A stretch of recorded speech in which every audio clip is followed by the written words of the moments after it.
여러분들 살다 보면 정말 착한데 이용만 당하고 사기당하고 그냥 고통스럽게 사는 사람이 있어. 그 사람한테 그래 너 그래도 착하게 살아 착하게 살아 착하게 살아 나 이렇게 착하게 살아 괴롭기만 한데, 근데 또 한편 정말로 나쁜 짓만 골라 사는 사람들이 있어요. 그런데 보면은 아주 떵떵거리고 잘 살아. 저 사람은 나쁜 짓 하는데 저렇게 떵떵거리고 잘 사는데 난 착한데 이렇게 괴롭게 살아. 너 그래도 계속 착한 일 하라고 얘기할 수 있어? 이제 칸트가 가만히 있어봐. 그러게 그러면 안 되지. 그럼 안 되겠다 야. 착한 일을 하면서 끝까지 착하게 산 사람은 마지막 날 하느님이 거기에 대한 보상을 다 해준다. 악한 일을 한 사람은 마지막에 악한 대가를 다 치르게 한다. 우리 4대 교리에 있는데 상선 벌 악. 착한 일을 한 사람은 상을 받고 악한 일에서 벌 받는 거. 마지막 날이요 착한 일을 한 사람은 거기에 합당한 보상을 하나님이 다 해주셔요. 근데 악한 일만 하고 나쁜 짓만 골라서 하고 요즘 텔레비 보면요 정말로 내가 보기에는 돈이 여러분 한 20억만 있으면 되지 않아요? 20억? 아유 시부님 20억이라도 2억이라도 있었으면 좋겠어. 2억이라도. 근데 무슨 전임 대통령이 그 추징금을 2천억인가 했는데 그 중에 많이 냈더라고요. 231억을 아직 안 냈대요. 231억을. 나는 그 앞에 200자만 빼고 31억만 좀 내갖고 참. 저는 요즘 전임 대통령들 그 추징금 안 내는 거 보면은요, 참 가슴이 아파요. 아무리 출세하고 대통령이 되면 뭐예요? 끝이 얼마나 비참해요. 여러분들 그렇게 사는 게 나아요? 정말로 양심의 하느님 뜻에 따라 그냥 행복하게 사는 게 나아요.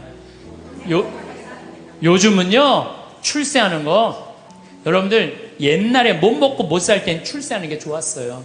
출세했어야 돼. 억울하고 분해갖고. 근데 요즘 집에 차 없는 사람들 없어요. 옛날에 여러분들 아침에 자고 일어나면 밤에 목마르면 먹으려고 물 떠놓은 거 꽝꽝 얼어있어요 안 얼어있어요? 나도 어렸을 때 아침에 그냥 물 먹으려고 보면 이게 꽝꽝 얼어있어요. 옛날에는 웬만한 집들은 다 그랬어요. 근데 요즘 어때요? 다 먹고 살면 이제 출세 안 해도 돼요. 나는 출세하는 거 하나도 안 부러워요. 우리나라 대통령들은 다른 나라 대통령에 비해서 끝이 좋은 대통령이 하나도 없어요. 지금까지. 정말 그렇지 않아요? 그냥 사랑하는 그냥 중앙정보부장한테 그냥 마지막에 총 맞아 죽고, 두 대통령은 감옥에 가고, 또 두 대통령 아들들 다 감옥에 갔어. 아들들. 그렇잖아요. 또 한 대통령 그냥 바위에서 뛰어내려서 돌아가시고, 또 그냥 최근에 대통령은 그냥 아들이 안 되니까 형이라도 다녀오라고 그냥 형 보내고 그냥. 참. 뭐가 좋아요? 출세하는 게. 그냥 양심껏 사는 게 제일 좋아요. 양심껏 사는 게. 여러분들 출세하는 거 하나도 부러워하지 말아요. 어쨌든 착하게 산 사람은 상을 받고 악하게 산 사람은 벌을 받아야 된다는 거예요. 그러기 위해서 누가 있어줘야 된다? 하느님이 있어줘야 된다. 하느님이. 여러분들 어느 날 거미가 나뭇가지에서 쫙 줄을 타고 내려와갖고 집을 졌어요. 쫙 집을 졌어. 이 육각형 정방향으로 싹 집을 졌어. 이 큰 나뭇가지 미치니까 공간도 넓고, 이 거미줄을 쳐놓으니까 나방도 와서 붙고 파리도 와서 붙고, 그냥 돌아다닐 때마다 너무 기분이 좋은 거야 거미가. 그래서 그거 다 거미줄로 말아서 치마에 발라갖고 그냥 때 따라 철 따라 찾아 먹으니까 이 거미가 너무 행복했어요. 근데 오늘같이 이렇게 안개가 자욱한 날 거미줄 손을 보려고 쫙 다녀봤어. 근데 끊어진 것도 있고 이러는데 하늘로 이렇게 줄이 하나 나 있는 게 눈에 거슬리는 거예요. 이게 뭐지? 이건 다른 거미줄하고 연결도 안 돼 있어갖고 여긴 파리도 안 붙겠네, 나방도 안 붙겠네. 이런 쓸데없는 줄은 끊어버려야지. 자기가 나뭇가지에서 타고 내려온 그날을 까먹은 거, 이 거미줄이. 거미가. 그래갖고 그냥 그 거미줄을 딱 끊어버린 거야. 끊으니까 어떻게 돼요? 땅바닥에 떨어져갖고 그냥 지나가는 짐승 발에 밟혀서 자기도 죽고 그 화려한 넓은 거미줄도 다 요절이 나는 거죠. 여기 계신 저나 여러분들 누구 타고 내려왔어? 하느님 타고 내려온 거예요. 그래갖고 처음에 성당 다닐 때는 모든 게 다 하느님이 은총인 것 같아. 그래갖고 하느님한테 감사도 드리고 매일 미사 참여도 하고 주일 미사도 가고 막 돈도 또 너무 잘 벌려. 성당 나가다 보니까 하느님 축복 받아갖고. 근데 벌려도 너무 많이 벌리면 문제가 돼요. 왜? 주일날도 아까우네. 내가 이거 주일날 가게 문 안 닫고 나가면 돈 더 벌 수 있을 텐데. 아, 돈에 살살 눈이 멀으면 어떻게 돼요? 헌금 내는 것도 아까운 거야. 주일 헌금 내는 것도 아까운 거야.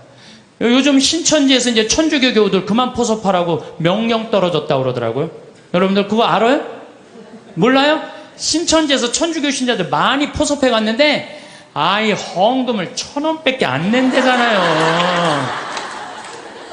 그래갖고 신천지에서 명령을 내렸대. 이제 천주교 신자 포섭하지 말아라. 그래서 이제 뭐 신천지 때문에 스트레스 받을 거 하나도 없어요. 예. 여러분들 여행 많이 다녀보셨죠? 예. 외국에 여행 다닐 때 참 기분 좋아요. 선글라스도 끼고 카메라도 가슴에 딱 메고 돈주머니도 이 허리에 꼭 앞으로 차고, 예. 모자도 쓰고. 제가 3년 전에 파티마로 성지순례를 가게 됐어요. 한 60분, 전국에 60분하고 성지순례를 가게 됐어요. 전국에서 오니까 시간들이 다 각자잖아요. 2시간 전부터 모이라고 그랬는데 착한 사람들이 참 제 시간에 다 왔어요. 그래갖고 이제 다 이제 여권 수속을 하고 다 들어갔어요. 한 분이 안 오는 거야, 한 분이. 목포에 있는 분이 아무리 기다려도 다 들어갔는데, 그래서 나하고 이제 우리 가이드하고 초조하게 전화를 해서 어디쯤이냐, 차가 막힌다, 빨리 와라. 그분이 딱 도착을 했어요. 그런데 비행기 수속 거의 이제 한 20분 전에 도착을 하셨어요. 근데 정말 멋있게 하고 왔어요. 뭐 선글라스 등에 까만 거 끼고 막 모자도 하고 막 카메라도 막 또 캐리어도 막 2개 막 여권 내놓으라고, 여권. 그랬더니 이분이 막 뒤지더니 여권을 안 갖고 왔다는 거, 여권을. 여러분들 아무리 준비해도 여권이 없으면 가요, 못 가요? 못 가요. 발을 아무리 물론 조금 더 일찍 도착을 하면은 여권을 빨리 만들 수가 있어요. 근데 그분은 너무 늦게 도착한 바람에 결국은 그분은 다시 발길을 돌려서 목포로 갈 수밖에 없었어요. 남들은 기분 좋게 파티마를 향해서 성지를 떠났는데 그분만은 여권을 준비하지 못해갖고 비행기를 탈 수 없었어요. 여러분들 이 세상 정말로 열심히 살았어. 막 돈도 열심히 벌고 애들 출세도 막 시켰어. 그래갖고 그냥 다 살다가 이제 죽었어. 죽었는데 베드로 성인이 여권 내놔라, 여권. 너 하늘나라 여권 내놔라. 근데 너무 바삐 살다 보니까 성당 갈 시간이 없었던 거야. 먹고 사는데 바빠갖고 하느님을 잊고 산 거야. 나 여권이 없는데요? 그러면 뭐라 그래요? 여권이 없으면 비행기를 탈 수가 없다. 그럼 그때서 아무리 땅을 치고 통곡을 해도 우린 갈 수가 없어요. 마태복음 25장에 이런 얘기 나오죠. 어리석은 처녀 5, 슬기로운 처녀 5. 아니 이렇게 신랑을 이렇게 기다리고 있는데 슬기로운 처녀는 등잔에다가 기름을 준비했어요. 근데 이 어리석은 처녀는 등잔에다 기름을 준비했어요, 안 준비했어요? 준비하지 않았어요. 신랑이 온다 막 졸다가 깨어나갖고 슬기로운 처녀들은 등에 불이 있었어. 그래갖고 신랑을 맞이하고 갔는데 이 깜깜한 어둠에 있던 어리석은 처녀들은 아이 우리 기름 좀 나눠줘라, 신랑 좀 찾게. 그랬더니 슬기로운 처녀들이 뭐라 그래요? 우리가 나눠주면은 우리도 모자라고 니네들도 모자란다. 니네들 빨리 가서 가게에 사갖고 와라. 그래갖고 그냥 가게로 쫓아가고 왔는데 신랑은 이미 어떻게 됐어요? 들어갔어요. 끝나는 거예요. 여러분들 신랑이 아무리 좋으면 뭐예요? 준비가 안 돼 있는데. 예수님이 아무리 좋으면 뭐예요? 내가 예수님을 맞이할 준비가 돼 있어, 없어요? 준비가 안 돼 있는 사람은 여들 많아 적어요? 너무 많아요. 저는 이런 생각 많이 해요. 우리들이 죽었는데 딱 죽으면 다 아무것도 없는 줄 알았더니 하늘이 쫙 열리더니 베드로 성인이 딱 나타나갖고 비행기 타고 가야 된다. 자, 여권 내놔라. 나 여권이 없는데요.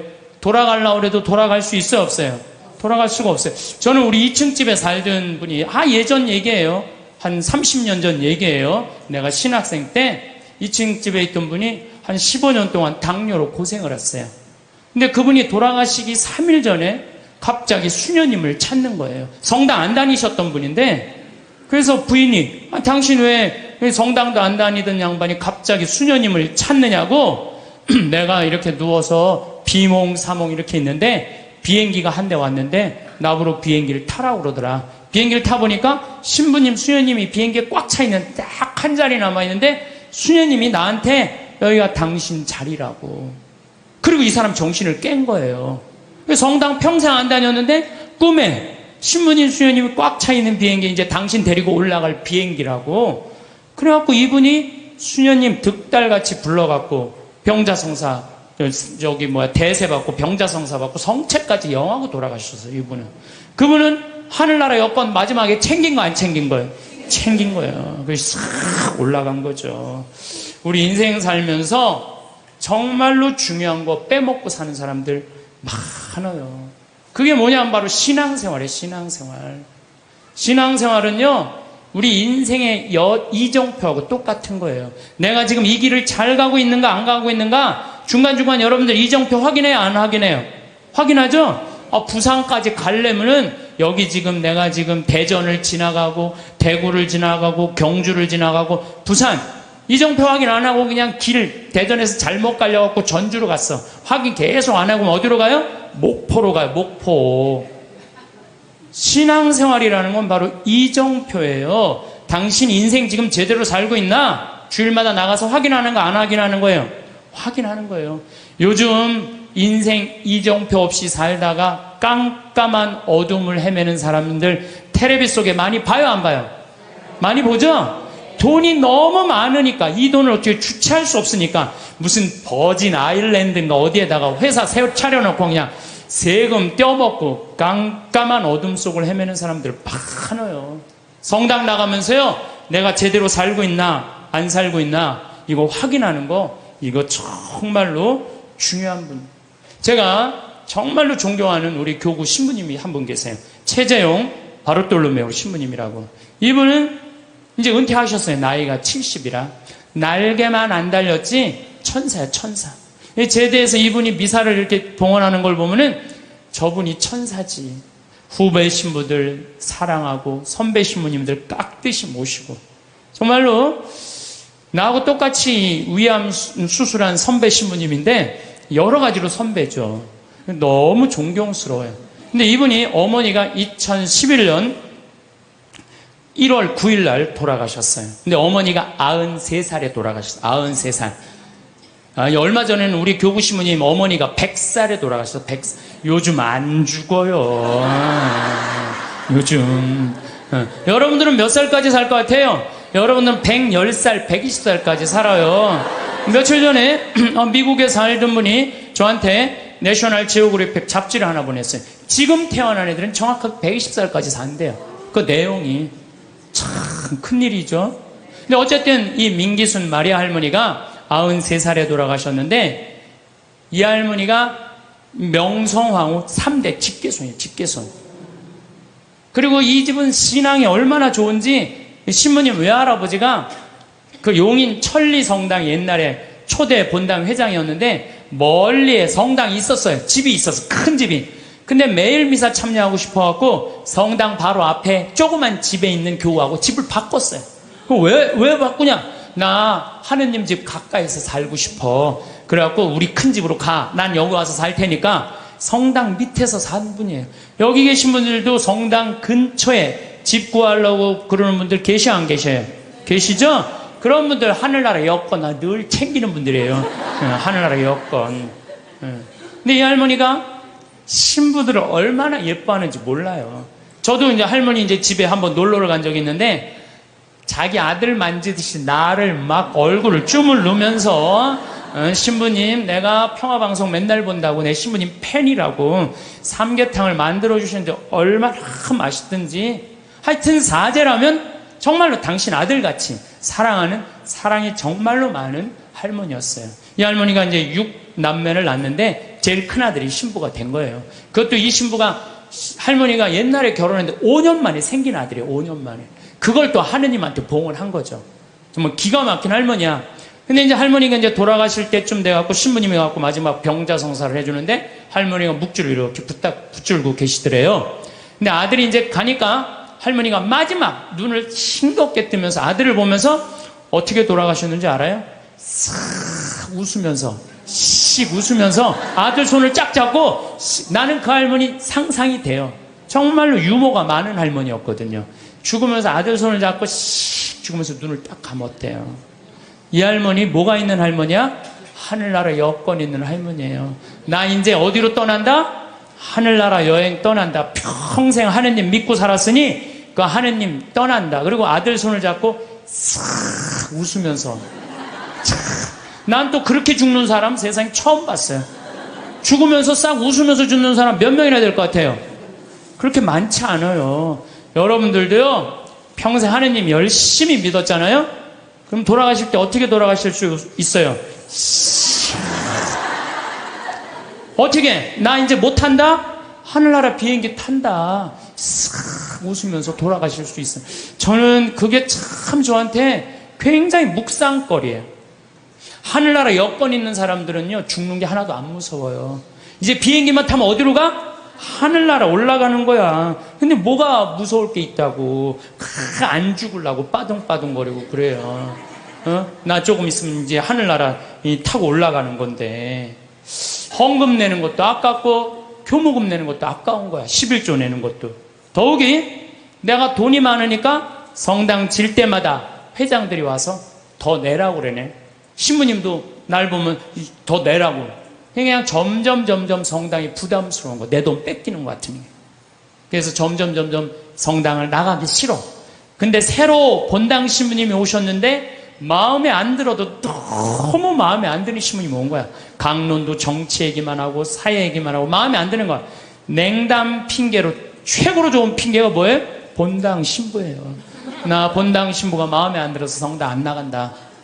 여러분들 본당 신부가 여러분들 하느님하고 인연 끊는데 그게 이유가 된다는 건 말이 안 돼요. 본당 신부가 마음에 안 들면 보좌 신부 미사에 나가면 되잖아요. 그렇잖아요. 아니 보좌 신부도 마음에 안 들면 옆 성당 나가면, 요즘 성당이 얼마나 많아요. 조금만 가 옆 성당인데 그게 뭐가 이유가 돼요. 아니 그 옆 성당도 마음에 안 들면 명동 성당에 가면 명동 성당에. 그건 다 냉담의 핑계예요. 성당이 어둡다, 강론이 길다, 다 냉담의 핑계야. 그래갖고 딱 줄을 끊어버렸어. 그러면은 어떻게 돼요? 내가 그동안 쌓아놓았던 모든 게 한순간에 끊어지는 거예요. 근데 현대인들은 그거를 몰라요. 그러면 신부님, 하느님 열심히 믿는 건 뭐예요? 하느님 열심히 믿는 건 하느님 꽉 붙잡고 살면 돼요. 여러분들, 우리 그네 타는 거 아시죠? 단오전랑 그네 탈 때 어때요? 뒤에서 밀어주면 그네 타는 사람 어떻게 해요? 저 위에서부터 내려온 줄 어떻게 잡죠? 꽉 잡고 있어요. 그래갖고 뒤에서 밀어주면 그 줄만 잡으면 웬만하면 안 떨어져요. 근데 그냥 그네 탈 때 자기 좋다고 그냥 뒤에서 밀어주는데 줄 안 잡고 있으면 어떻게 돼요? 하늘로 날아가는 거예요. 날라가고 떨어져갖고 그냥 얼굴 코뼈 깨지고 그냥 눈알 그냥 막 그냥 쓸리고 막 이러는 거예요. 하느님 믿는 거는 어떻게 믿어야 되느냐? 꽉 잡아야 돼요.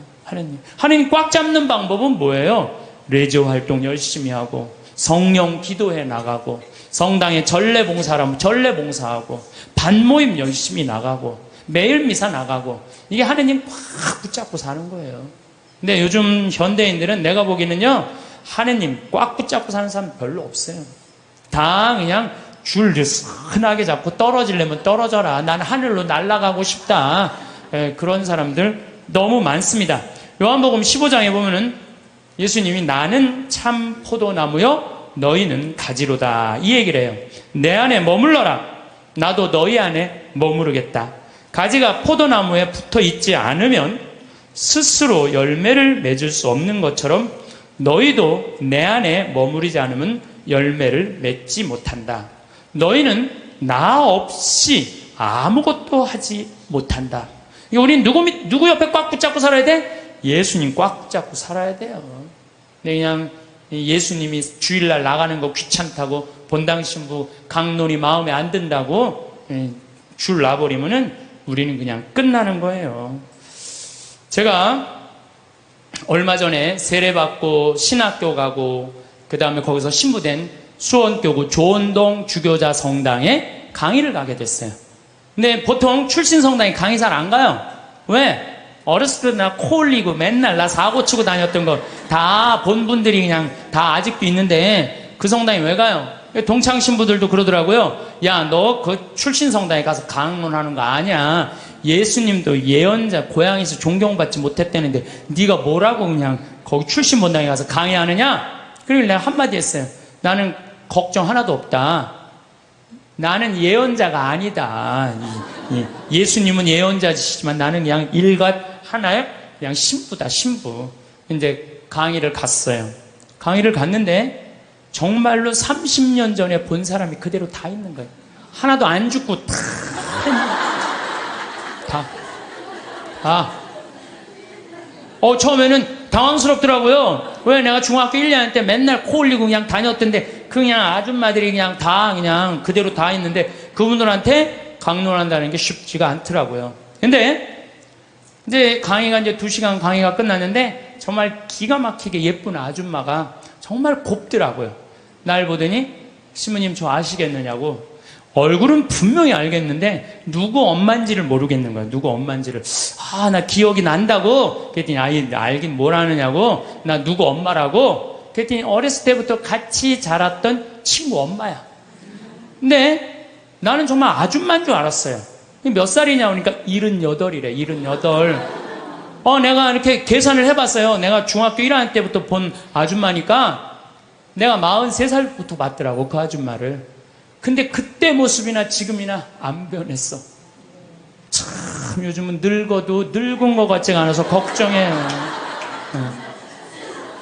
근데 어쩜 그렇게 이쁘고 고운지. 근데 내가 그분한테 감동받은 건 다른 게 아니에요. 그때도 성당 열심히 나가더니 30년이 지난 지금도 어때? 열심히 나가는 거야. 성당 열심히 다니는 사람은 얼굴이 달라도 달라요. 늙어도요 추하게 안 늙어요. 성당 열심히 다니는 사람 이뻐요. 이뻐. 그렇게 이쁘더라고요. 보면서. 또 제가 얼마 전에 평택 비전동 성당 내 첫 본당 신부했던 데를 초청을 해서 주일날 갔어요. 평일날은 뭐 가끔 갔었지만 주일날은 처음 간 거예요. 성당이 1000명도 도왔어요. 성당이. 근데 그 앞에 앉은 사람 보니까 17년 전에 앉아있던 사람이 그대로 앉아있더라고요. 이게 무슨 얘기냐면은 하느님 믿는 거는 변함이 없어야 돼요. 봄에 나갔다가 가을에 안 나가고 더운 날 안 나가고 시원한 날 나가고 성탄 때 나가고 또 평상시에 안 나가고 이러는 게 아니고 눈이 오나 비가 오나 바람이 부나 변하지 않고 계속 나가는 거. 이게 신앙생활을 제대로 하는 거예요. 그래서 저는 여러분들 신앙생활 앞으로도 변함없이 어떤 풍파가 닥쳐와도 변함없이 성당 나가길 바라요. 하느님 어떻게? 하느님 꽉 붙잡고 사는 사람 죽을 때 어떻게 죽을 수 있어? 왜 죽을 때 씩 웃을 수 있어? 하늘나라 여건 있잖아요. 내가 하느님 온전히 꽉 믿은 사람은요 죽음이 아니에요. 죽음은 새로운 삶으로 옮아가는 거예요. 새로운 삶으로. 하느님 믿는 건 그런 거예요. 그래서 저는 제가 여러 번 요즘 요 근래에 죽음이라는 걸 경험하면서 정말 많이 묵상을 해봤어요. 죽는 게 뭔가. 이게요 하늘나라로 건너가는 다리일 뿐이에요. 죽는 거 무서워할 필요 하나도 없어요. 신부님, 그런데 저는요 가끔 믿음이 흔들릴 때가 있어요. 꽉 붙잡고 사는데 이게 정말로 하느님이 계신가 안 계신가 의심스러울 때가 있어요. 여기 계신 분들도 그럴 때 있어요 없어요? 그거는요 저도 그래요. 믿음하면서 계신가 안 계신가 이거 의심 안 하는 사람 한 사람도 없어요. 심지어 성인들도요 극도의 유혹을 받는다고 그래. 신앙생활하면서 의심을 하는 건 당연한 거예요. 근데 혹시 여기 계신 여러분들 가운데 내가 태어난 날 의심하는 분들 계셔요, 안 계셔요? 네? 태어난 날 의심하는 분 있어요, 없어요? 만약에 태어난 날 의심하면 내가 있는 존재를 의심하는 거, 안 의심하는 거예요? 그런데 혹시 여기 태어난 거 보신 분 계세요? 내가 엄마 태를 열고 나올 때 피를 뒤집어 쓰고 딱 나오는 순간 엄마가 나를 안고 빵긋 웃었던 그 모습 기억나요, 안 나요? 기억 안 나죠? 그런데도 네 생일이 6월 7일이다 그러면 그날이 내 생일인 줄 다 알아요. 이 엄마가 내 엄마일까? 이거 의심하는 사람 없어요. 여러분 혹시 이 엄마가 내 엄마일까? 이렇게 의심한 적 있어요, 없어요? 요즘은 하도 텔레비에서 엄마가 많이 바뀌는 드라마가 많이 나와갖고 텔레비가 사람 망쳐놓는다니까. 그건 극히 드문 거고요. 다 여러분들 엄마가 배 아파서 다 난 거예요. 근데 여러분들 생일상 받은 날 맨날 엄마 나 난 거 맞아? 이놈의 새끼야 내가 너 배 아파서 났어. 너 내가 너 난 믿어. 아 근데 내가 본 적이 없어서 난 믿음이 안 생기는데 생일 받아 먹을 때마다 엄마 나 난 거 맞아? 그럼 엄마한테 두들겨 맞아, 안 맞아요? 두들겨 맞아요. 그 평생 저 엄마가 내 엄마일까 의심하는 사람은요 엄마하고 깊은 사랑을 나눌 수가 없어요. 신앙도 똑같아요. 하느님이 나 빚어 만드는 거 나 본 적 없어. 그래도 내가 너를 빚어 만들었다 하느님이 그렇게 말했으면 믿어야 돼, 안 믿어야 돼? 믿어야 돼요. 근데 그냥 맨 하느님 미사 할 때마다 하느님 계신 거 맞아? 맞아? 맞아? 이러면 하느님한테 두들겨 맞아? 안 두들겨 맞아요? 하느님한테 두들겨 맞아요. 더욱이 우리 하느님은 당신의 아들을 역사 안으로 보내셨어요. 제가 참 이런 우리가 글이 생긴 게 10,000년 전이야. 10,000년 전.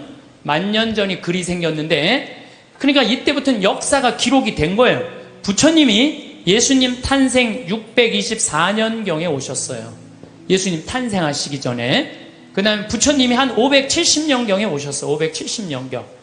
그 다음에 예수님을 기점이야. BC라는 게 Before Christ. 예수님 오시기 전 570년에 공자님이 오셨고, 예수님 오시기 전 624년경에 부처님 오셨어요.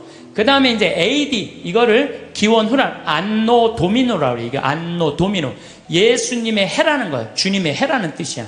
그리고 마호메트는 몇 년에 왔냐면 571년에 왔어. 571년에.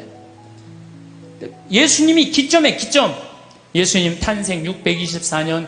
나는 여러분도 혹시 공자님 의심하는 분들 계세요? 역사 안에 오신 거? 의심 안 하죠? 아, 공자님 왔다 가시고 너 거기에 다 있잖아요. 공자님 얘기요. 부처님 혹시 여러분들 왔다 가신 거 의심하는 분 계세요? 없어요. 시달타라고 왕으로 왔다 갔어요. 예수님도 역사 안에 왔다 가고 마호메트도 역사 안에 왔다 갔어요. 근데 가끔 정말로 무식한 종교 지도자를 만나는 정말 어처구니 없는 사람들은 부처님 없다 이거야.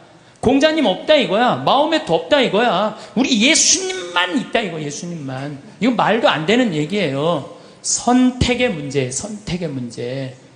예수님, 부처님을 그러면은 예수님 오기 전에 있던 사람들은 구원 하나도 없어요? 여러분들 한번 생각해봐요.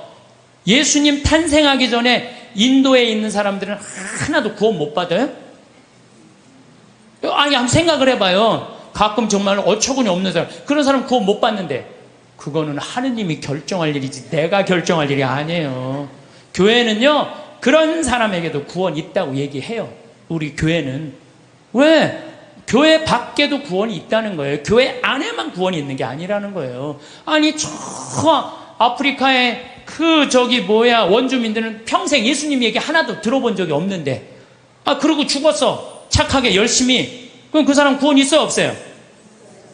있는지 없는지는 우리는 잘 몰라요.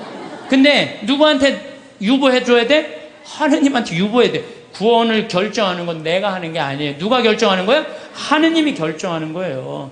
제가 여러분한테 드리고 싶은 말씀은 예수님 역사 안에 왔다 가셨다는 거. 역사 안에. 그 예수님을 보고 베드로가 탄생한 거예요. 그 예수님을 보고 베드로가 탄생하고 지금 266대 프란치스 교황, 전 교황이 265대 베네딕토 교황, 전 교황가 264대 요한 바오로 2세 교황, 1대 교황이 베드로, 2대 교황이 리노, 3대 교황이 아나클레투스, 4대 교황이 클레멘스, 5대 교황이, 이 이름이 어려워, 아바리스투스, 6대 교황 알렉산데. 그래서 1대부터 266대까지 이어온 거예요. 2000년 동안. 그렇지 않아요? 그러면은 베드로가 어느 날 갑자기 뚝 떨어져 갖고 베드로가 지금부터 이 교회가 있다, 예수님이란 이런 존재를 가짜로 만들어냈겠어요? 자기가 눈으로 보고 배운 그 예수님을 증언한 거겠어요? 눈으로 본 예수님을 증언한 거예요. 예수님이 3년 동안 우리랑 같이 사셨고 십자가에 못 박혀 돌아가셨고 부활하시고, 이거를 체험해 갖고 증언한 거야. 그러니까 지금 266대 교황까지 내려왔다는 거는 거미가 나뭇가지에서 줄을 타고 내려와서 집을 짓듯이 우리는 베드로부터 타고 내려와 갖고 이 교회라는 집을 짓는 거예요. 그러니까 여러분들, 성서에, 신약 성서에 있는 게 하나도 거짓이 없어요. 예수님이 베드로가 직접 보고 증언한 거예요. 베드로뿐만 아니라 12제자, 12제자만 보고 증언했어요. 그 외에 수많은 사람들이 보고 증언한 그 교회가 지금까지 이어져 내려온 건데, 그걸 의심하면 어떻게 했냐 이거예요. 나는 있느냐 없느냐 이것 따지는 사람들 보면 다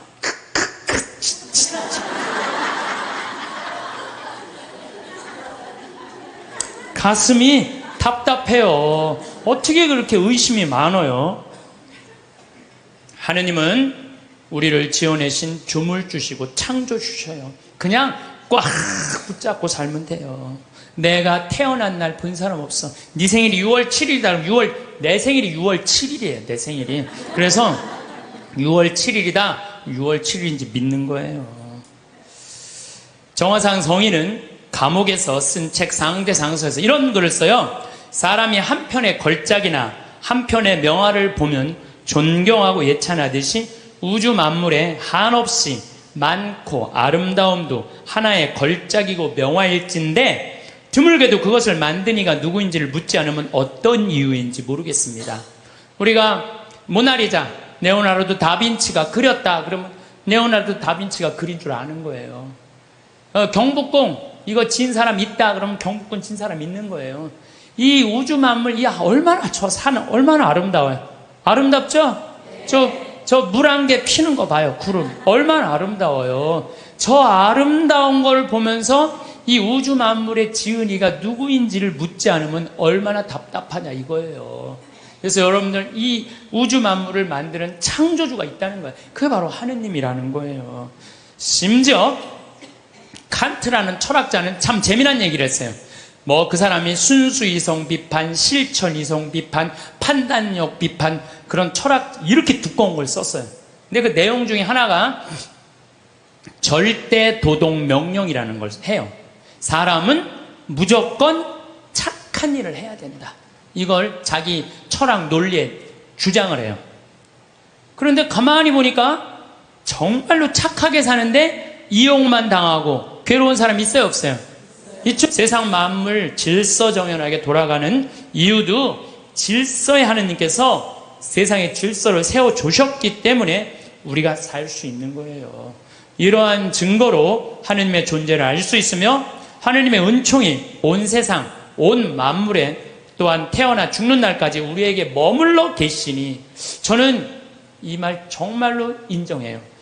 하느님의 은총이 온 세상, 온 만물에 머물러 있는 거예요. 여러분들, 지금 어젯밤에 비가 여기 강원도에 한 10mm 정도 왔어요. 비가 1mm 오면은요, 경제적인 효과가 280억이래요. 기상청에서 발표했더라고, 얼마 전에. 10mm가 오면 얼마가 오느냐면 2,800억이 하늘에서 쏟아지는 거예요. 그러니까 여러분들, 비한테 반말하면 안 돼요.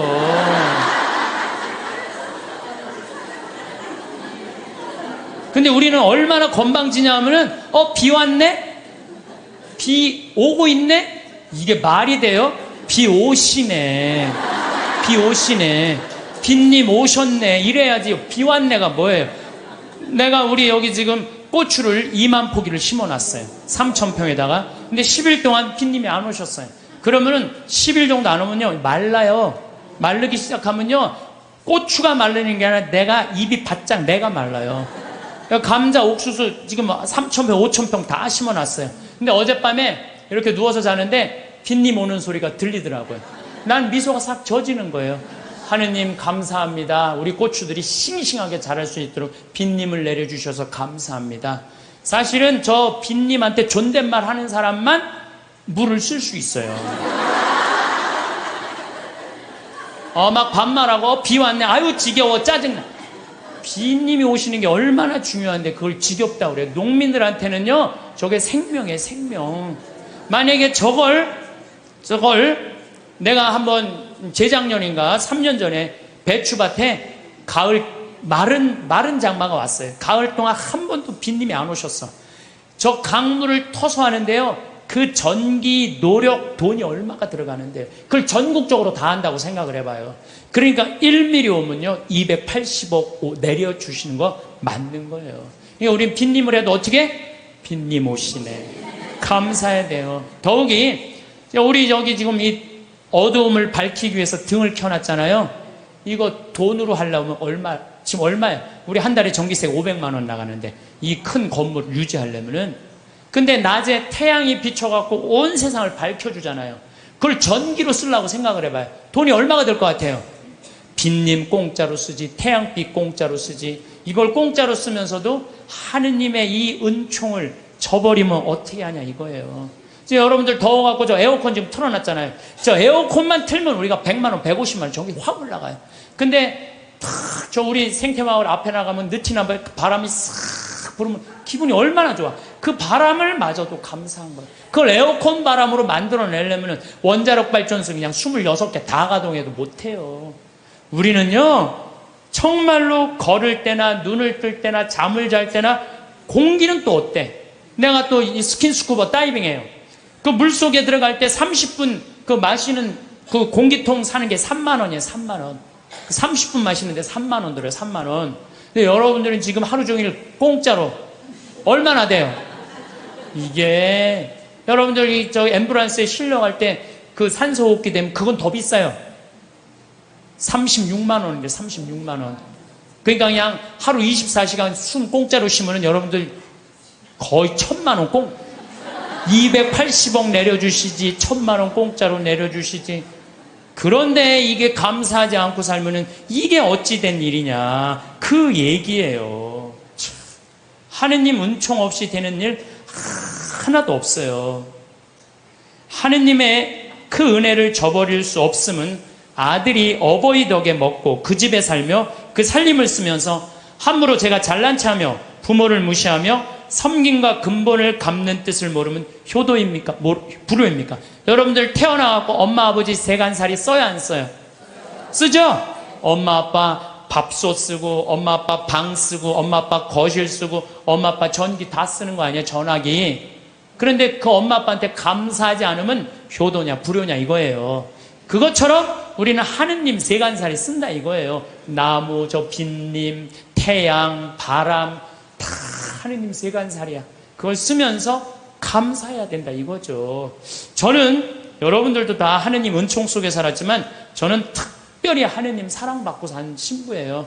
제가 2010년 4월 6일 날 위암 수술했어요. 위를 3분의 1을 잘라냈어요. 위를 3분의 1을. 내가 그렇게 방송에 나가서 그렇게 위암 수술했다는데 말할 때마다 놀라는 거 보면 난 또 놀라요. 내가 전국적으로 이렇게 수술했다고 얘기해도. 근데 우리 위가 딱 손바닥만 하대. 손바닥. 근데 저는 정 가운데 위암이 생겼어요. 1.5cm가 생겼어요. 그러더니 의사가 요 밑에 생겼으면은 밑에만 자르면 되는데 위에 생겼으면 위에만 자르면 되는데 정 가운데 자르면 위로 5cm 아래로 5cm 잘라야지 더 이상 전이가 안 된다는 거예요. 그래서 3분의 1을 잘라야 된다고 잘랐어요. 근데 우리 위는 음식을 받아들이는 부분이에요. 아래는 음식을 빻는 부분이야. 빻는 부분. 나는 근데 빻는 부분을 자른 거야. 빻는 부분을. 그러니까 음식을 먹으면은 옛날에는 위가 알아서 빠졌어. 그래갖고 소장으로 보내줬어. 소장에서는 흡수만 하면 돼. 근데 이제 음식을 먹으면 어떻게 되느냐? 바로 이제 잘라갖고 이 12장하고 바로 소장으로 내려가는 거예요. 근데 내가 우리 몸이요, 여러분들 제가 항상 강의 때마다 얘기하죠. 이 몸 자체 여러분들 이거 다 돈이에요, 돈. 정말 기가 막힌 거예요. 우리 시각 장애우들 내가 얘기하잖아요. 시각 장애우들 눈 하나 이거 갈아 끼는데 얼마 들어? 1억 들어, 1억. 2개 갈아 끼면 2억이야, 2억. 지금 나 눈 뜨고 쳐다보고 있는 분들 2억 깔고 지금 쳐다보고 있는 2억 깔고. 아니, 내가 해보니까 이게 다 돈이라는 생각이 들어요. 이게 이제 위를 잘랐어요. 위를 잘라니까 밥을 먹잖아요. 그럼 의사 선생님이 밥 먹으면 무조건 45도 누워 있으래. 왜냐면 이제 먹으면은 옛날에는 누가 빻어? 위가 이제 빻단 말이야. 근데 지금은 누가 빻냐면 소장이 빻는 거예요. 들어가면은 음식이 들어가면요, 신기해. 여기서 물컹 지나가. 음식이요, 진짜로 이렇게 지나가요. 이렇게 지나가고 이쪽 등 쪽으로 해서 꾸르륵 하면서 또 이쪽으로 물컹 지나가요. 참 기가 막히더라고요. 이렇게 보면은 이렇게 음식이 지나가는 소리가 들려요. 우리 몸이요, 이게 다 기적이야, 기적. 그러니까 여러분들 심장 하나 갈아 낀데 5천, 간 갈아 낀데 7천, 신장 갈아 낀데 3천 드는 거예요. 그럼 이거 2억, 이거 1억 5천, 3억 5천. 내가 요즘 이가 안 좋아갖고 이거 갈아, 이거 틀니 비슷한 거 끼고 있거든요. 의사한테 물어봤어요. 이거 임플란트로 다 갈으려면 얼마냐? 이가 28개래요. 신부님 싸게 해줘서 5천 해준대. 그러면은 이거 3억 5천, 이거 5천, 4억이야, 4억. 팔 하나 갈아 낀데 400, 양팔 800, 양다리 1600. 5억에 5억. 근데 여러분들 생각을 해봐요. 얼마 전에 우리 집에 부천에서 한 아이가 정말로 잘생긴 아이가 왔어요. 근데 이 아이가 몸이 근육이 지방으로 바뀌는 병이에요. 그래서 얘는 목에 근육이 없어갖고 목을 가눌 수가 없어. 근데 평화방송에서 맨날 날 보는 게 소원인 거야. 형도 그런데 형은 이제 더 이상 움직일 수가 없대. 동생이 왔어요. 동생 왔는데 아버지가 계속 뒤에서 목을 받쳐주고 있더라고요. 여러분들 지금요, 이게 병이 들어갔고요, 꼼짝도 못하는 사람도 얼마나 많은데요. 근데 그냥 내 남편 멀쩡하고 우리 애들 둘 멀쩡해. 이 멀쩡한 4명 둘러앉아 밥 먹으면요, 20억이 둘러앉아 밥 먹는 5억짜리. 감사해야 돼, 안 감사해야 돼? 만약에 남편이 저녁에 퇴근해 갖고 들어와, 그럼 뭐라 그래야 돼? 5억 들어오네. 5억 어서 들어와.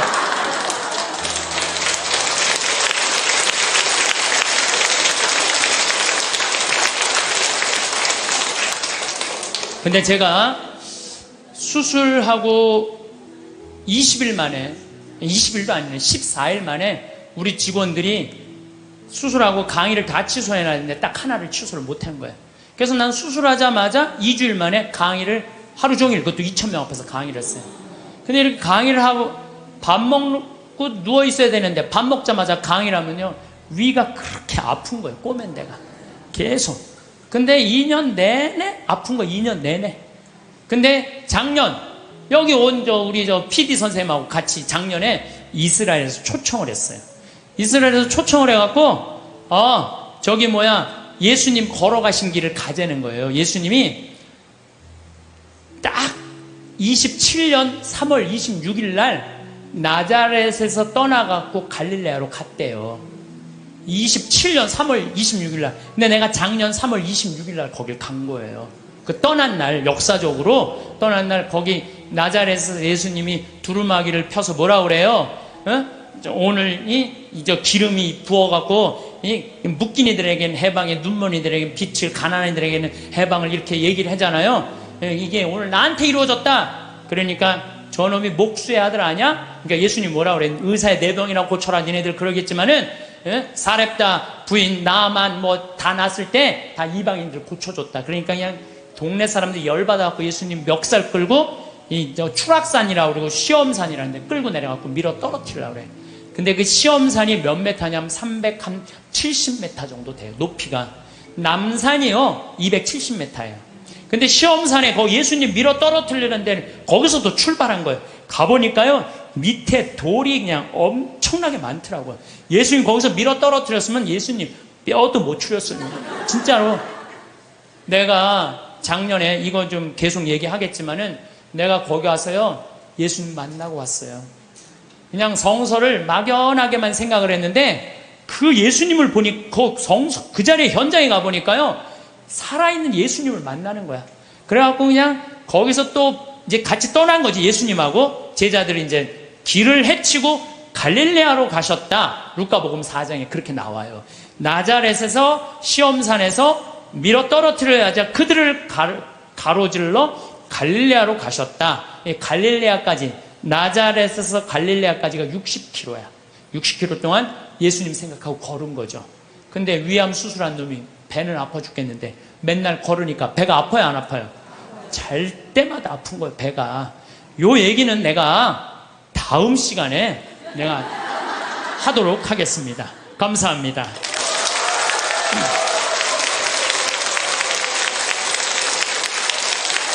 감사합니다.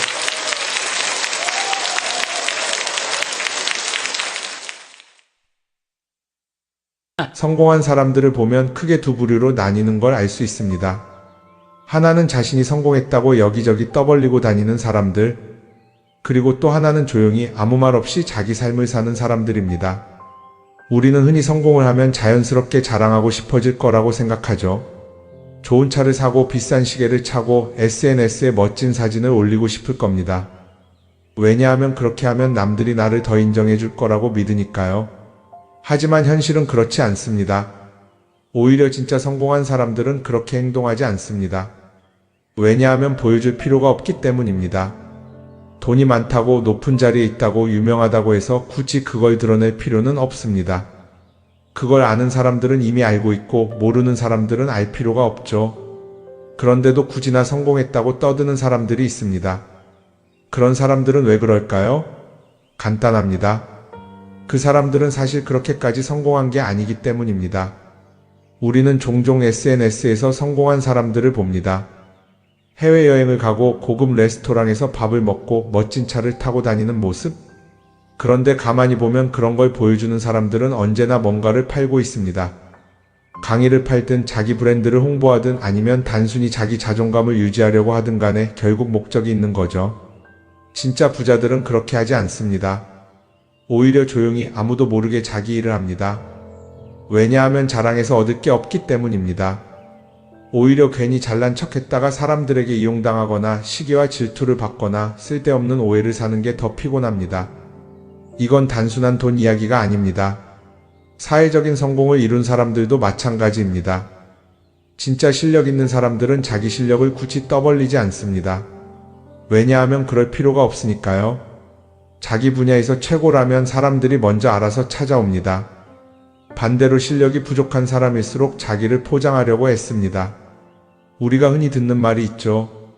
빈수레가 요란하다. 이 말이 괜히 있는 게 아닙니다. 정말 내실이 있는 사람들은 굳이 시끄럽게 굴지 않습니다. 반대로 겉만 번지르르한 사람들은 자기가 얼마나 대단한지 떠들고 다닙니다. 이걸 좀 더 현실적인 예로 들어볼까요? 동창회에 나가면 꼭 이런 사람이 있습니다. 옛날에는 별거 아니었는데 갑자기 잘 됐다고 나타나서 자기가 얼마나 성공했는지 자랑하는 사람. 처음에는 다들 와, 대단하다 하고 들어주지만 시간이 지나면 어떨까요?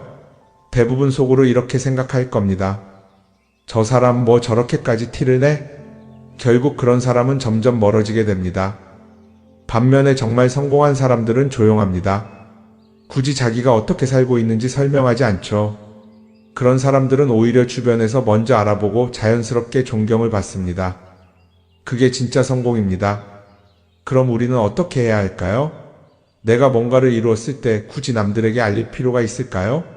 물론 가까운 사람들에게 좋은 소식을 전하는 건 좋습니다.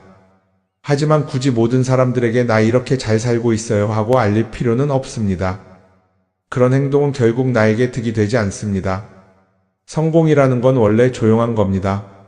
내가 잘 되고 있으면 주변 사람들이 자연스럽게 알게 됩니다. 굳이 내가 말하지 않아도 내 행동과 태도에서 묻어나오게 되어 있습니다. 그러니 굳이 보여주려고 애쓰지 마세요. 오히려 그게 더 진짜 성공한 사람의 태도입니다. 사람은 사회적 동물이라고 하잖아요. 혼자 살아갈 수 없고 결국 사람과의 관계 속에서 기쁨도 얻고 때로는 상처도 받습니다. 그런데 한 가지 생각해 볼 게 있어요. 우리가 정말 인간관계가 필요해서 맺고 있는 걸까요? 아니면 그냥 그래야 한다고 배워서 어쩔 수 없이 유지하고 있는 걸까요? 어릴 땐 친구 많으면 좋다고 하죠. 사회생활에서도 인맥이 중요하다는 말을 많이 합니다.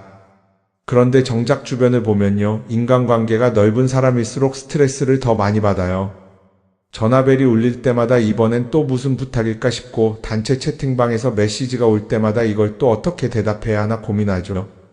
관계가 많아질수록 책임과 피로도 함께 늘어나는 겁니다. 어떤 사람들은 인간관계를 줄이면 외롭지 않겠냐고 해요. 그런데 가만히 생각해보면 진짜 외로움을 느끼는 순간이 언제인지 아세요?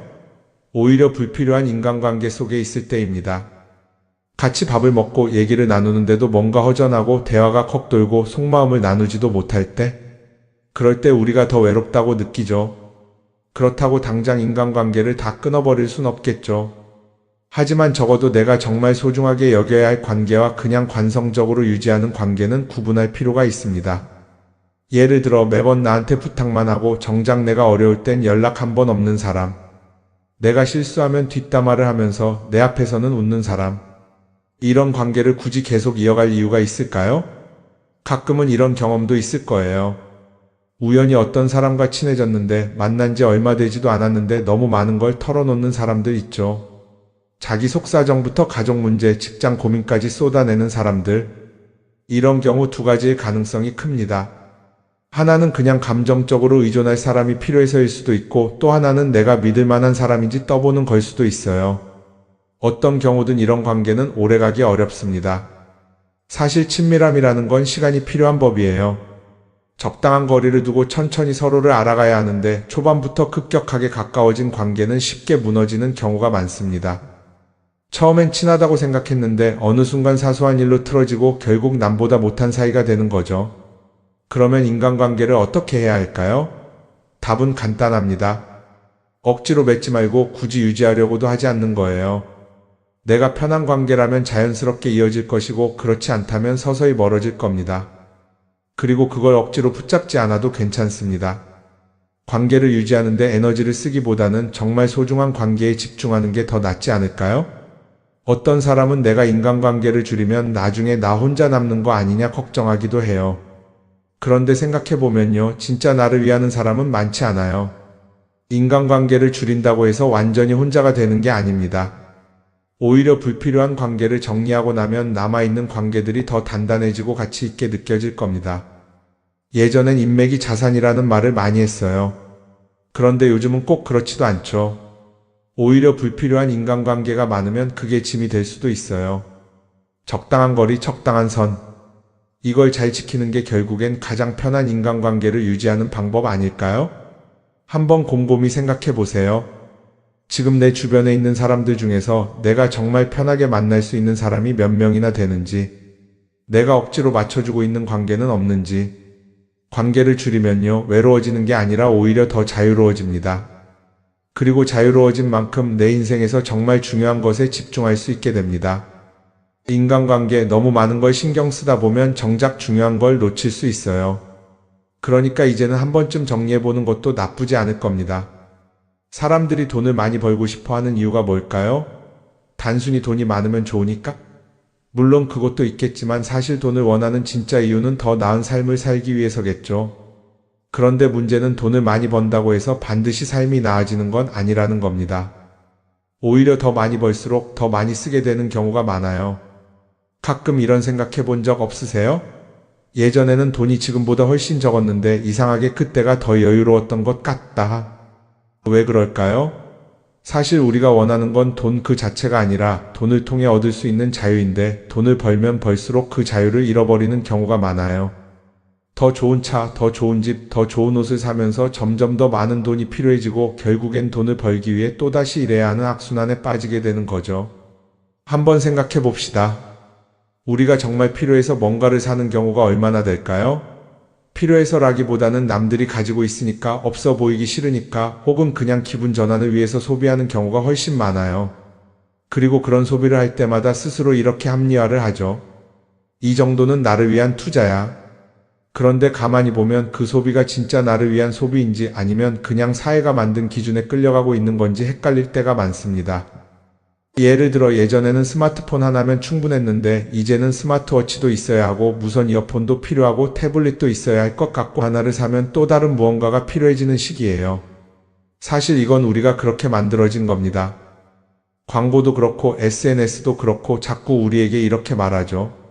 이걸 사야 더 행복해질 수 있어요. 그런데 정작 그걸 사고 나면 어때요? 처음 며칠은 좋죠. 그런데 시간이 지나면 또 다른 걸 사고 싶어져요. 왜냐하면 물건이 우리를 오래 행복하게 만들어주지는 않거든요. 특히 요즘은 SNS가 이런 소비 심리를 더 부추기는 것 같아요. 예전에는 친구들끼리 만나서 나 새로 샀어 하고 자랑하는 게 전부였는데 이제는 SNS에 올리면서 전 세계 사람들에게 보여주잖아요. 그러다 보니까 남들도 다 뭔가를 사서 올리고 나도 따라해야 할 것 같은 기분이 드는 거예요. 그런데 중요한 건 그 사람들도 사실은 나와 똑같은 기분이라는 겁니다. 내가 남을 부러워하는 만큼 나도 누군가에게 부러움을 사려고 애쓰고 있는 거죠. 결국 끝없는 비교와 소비 속에서 진짜 중요한 걸 놓치게 되는 겁니다.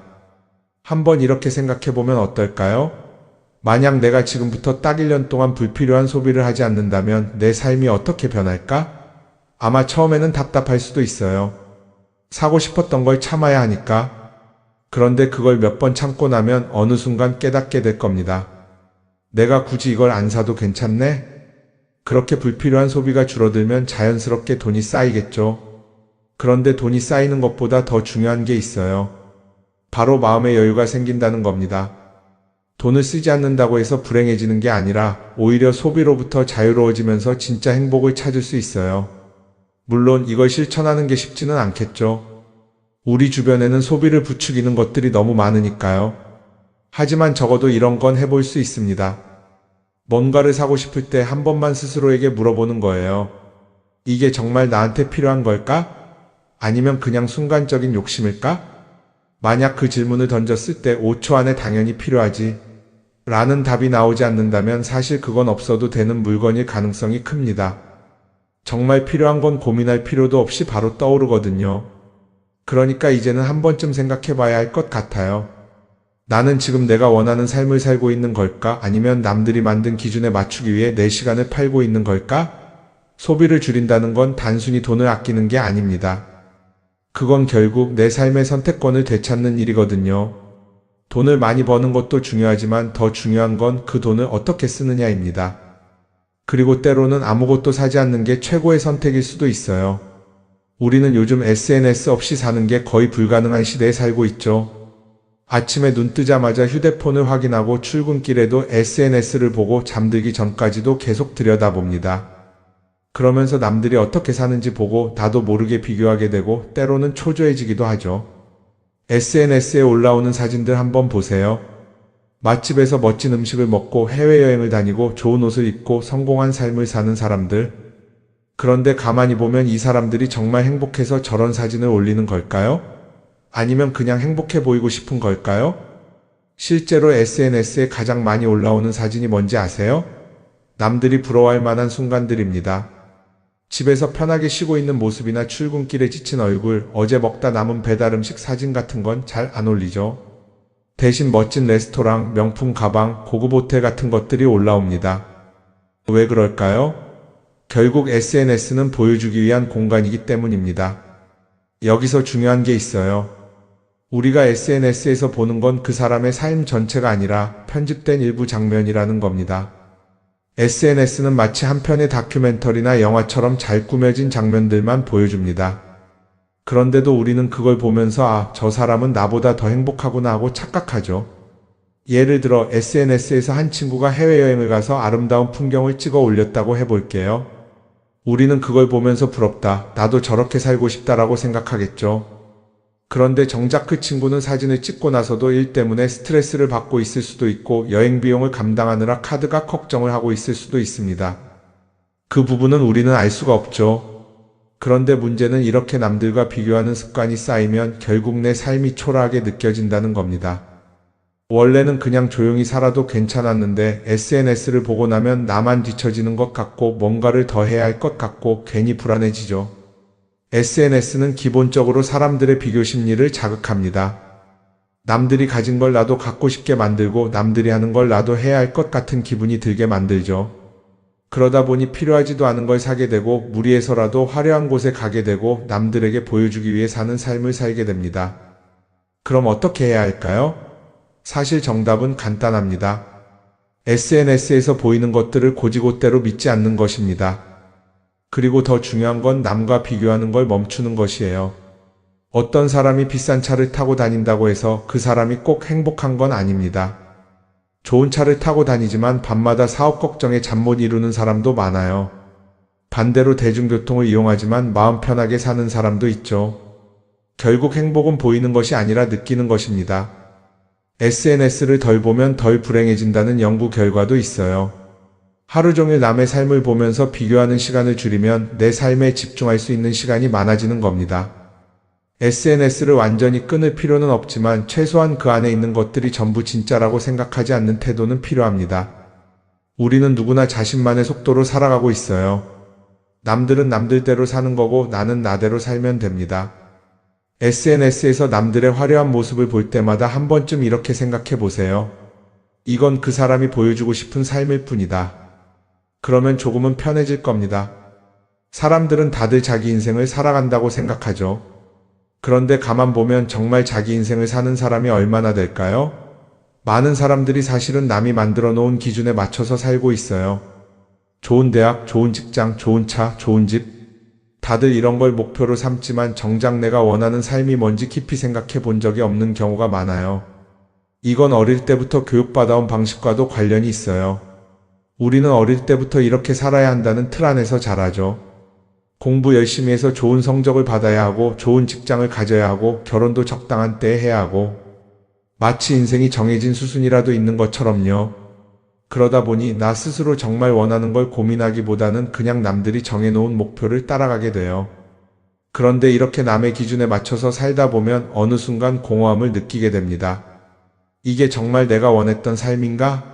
하는 의문이 들 때가 오죠. 어릴 땐 성적이 목표였고 사회에 나와서는 연봉이 목표였고 결혼하고 나서는 아이 교육이 목표였는데 그 목표를 이루고 나면 허무한 거예요. 계속 뭔가를 이루긴 했는데 정작 나는 어디에 있는지 모르겠는 거죠. 진짜 중요한 건 내가 원하는 게 뭔지를 아는 것이에요. 그런데 이게 쉽지 않죠. 오랫동안 남의 기준대로 살아왔기 때문에 막상 내가 정말 원하는 게 뭐지? 하고 물어보면 선뜻 대답하기 어려운 경우가 많아요. 하지만 이 질문을 하지 않으면 우리는 평생 남이 정한 기준 속에서 살게 됩니다. 그럼 어떻게 해야 할까요? 첫 번째로 필요한 건 내가 왜 이런 생각을 하게 됐는지 스스로 점검하는 거예요. 예를 들어 내가 비싼 차를 사고 싶다고 생각한다면 그게 정말 내 필요 때문인지 아니면 남들에게 잘 보이기 위해서인지 한번 따져봐야 해요. 만약 남들이 나를 어떻게 볼까 하는 게 더 중요하다면 그건 내 기준이 아니라 사회가 만들어 놓은 기준일 가능성이 큽니다. 두 번째는 다른 사람의 의견에 휘둘리지 않는 연습을 하는 거예요. 우리는 살아가면서 끊임없이 남들의 평가를 받죠. 그 나이에 그런 걸 시작한다고? 지금 그게 가능하겠어? 이런 말들이 우리를 흔들어 놓습니다. 그런데 그런 말에 신경 쓰다 보면 결국 아무것도 하지 못하게 돼요.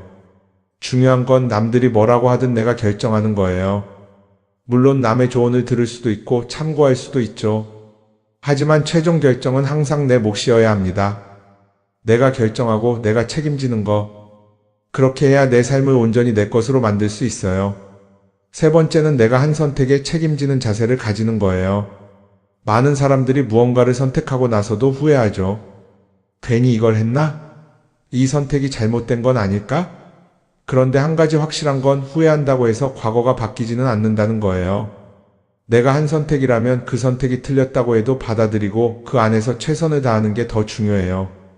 이렇게 말하면 그럼 실수하면 어떡하죠? 라고 걱정하는 분들도 있을 거예요. 하지만 생각해보면 우리가 실수를 두려워하는 이유도 결국 남의 시선 때문이에요. 내가 실패하면 남들이 날 어떻게 볼까? 이런 걱정이 더 크죠. 그런데 남들은 생각보다 우리한테 관심이 없어요. 우리가 성공하든 실패하든 남들은 자기 삶을 사느라 바빠요. 그러니까 내 인생의 주인은 결국 나 자신이라는 걸 명확히 할 필요가 있어요. 내 선택을 하고 그 선택에 책임지면서 남이 아니라 나에게 맞는 길을 찾는 것. 그게 진짜로 내 삶을 살아가는 방법이 아닐까요? 어쩌면 우리는 너무 오랫동안 이렇게 살아야 한다는 틀 속에 갇혀 있었는지도 모릅니다. 하지만 이제는 한 번쯤 생각해 봐야 합니다. 나는 진짜 내 삶을 살고 있는가? 그리고 만약 아니라면 지금부터라도 조금씩 바꿔보면 어떨까요?